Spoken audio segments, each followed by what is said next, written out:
जी, एक सवाल बार बार आप भी उठा रहे हैं और दूसरी ग्रुप्स हैं वो भी उठा रहे हैं, जो कि एज थी टीचर्स की 62, मतलब 2 साल का एक्सटेंशन था, वो 62 से हटाकर 60 कर दिया गया एक सिंगल एग्जीक्यूटिव ऑर्डर से। तो कुछ लोग तो ये कह रहे हैं कि हाँ चलो ये पॉजिटिव हुआ कि भाई यंग लोगों को मौका मिला, पर आप कह रहे हैं कि भाई 2 साल टीचर्स की एज कम हो गई।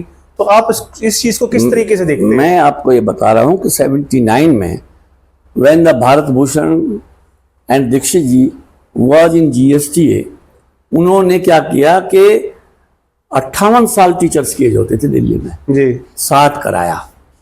और जब हमारी टीम आई 2002 में, हमने मैडम शीला दीक्षित से मिलकर ये किया कि हमें हमारी एज 62 कर दो on the analogy of doctors professors.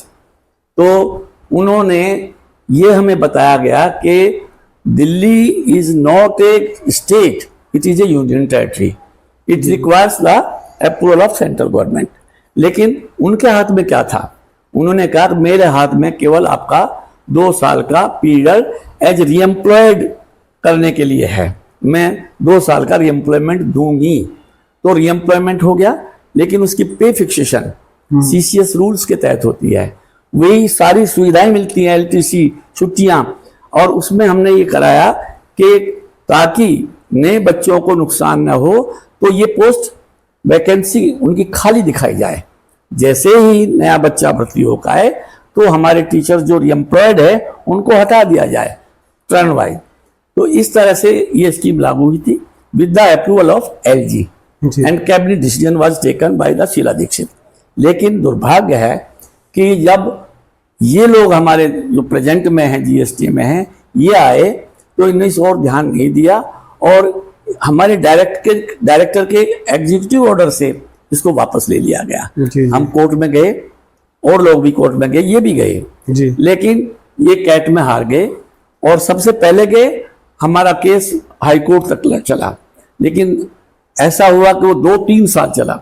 जो हमारे जो पिटिशनर थे वो सब रिटायर हो गए। जी जी। तो जज ने ये कहा कि भाई आपको तो कुछ मिलेगा नहीं, जो चले गए हैं चले गए हैं, नए बच्चों को आने दो।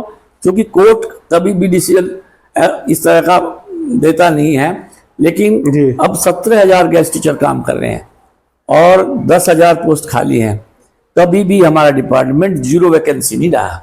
जी। हमेशा by virtue of death, by virtue of retirement हमारे यहाँ वैकेंसी बनी रहती है। तो मतलब ये तो बहुत लॉजिकल ही है कि अगर हम एक्सटेंशन दे दें और उस एक्सटेंशन से किसी यूथ का नुकसान भी नहीं हो रहा, बिल्कुल, तो हमें ऐसे पॉजिटिव कदम को उठाना चाहिए। क्योंकि एक टीचर जितना भी बड़ी उम्र का हो जाए तो वो सीखता ही रहता है और उसके पास देने को हमेशा बढ़ता ही रहता है। तो इस बार जीएसटीए चुनाव में श्री विनोद शर्मा और श्री अमन गहलोत के पैनल को भारी बहुमत से विजयी बनाइए।